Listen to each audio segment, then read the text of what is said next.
Začnemo vedno v koordinatnem sistemu, torej koordinatni sistem, kliknemo na njega in to je naša štartna točka izdelave cevovoda. Extend, cev raztegnemo v željeni smeri za recimo 35 mm. Takole. In potrdimo z OK. Vsaka sprememba je zelo enostavna, dvoklik, tako kot ste navajeni druge v Kreotu in tole vrednost recimo spremenim na 45 in z regeneracijo jo posodobim. Ker imamo v tem primeru fleksibilno cev, torej gibko cev, se lahko gladko premika med točkami ali pa recimo po samih krivuljah. Torej izberemo two point port in izberemo 6 točk, med katerimi se nam bo gladko premikala tale cev. Takole. Seveda, to cev pa bi radi zaključili na drugi strani. Dajmo si pogledati drugo stran.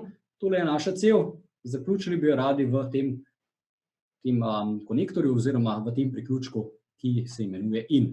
Zakaj ne bi šli ravno iz kontra strani? Čisto enostavno, set start, koordinatni sistem in zdaj štartam cev iz te smeri tule.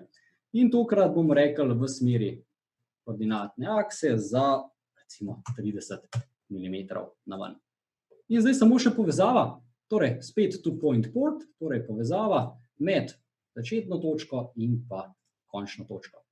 Program avtomatsko sam izdela lepo, gladko, gibko cev, ki jo sedaj lahko še spremenimo v solid cev.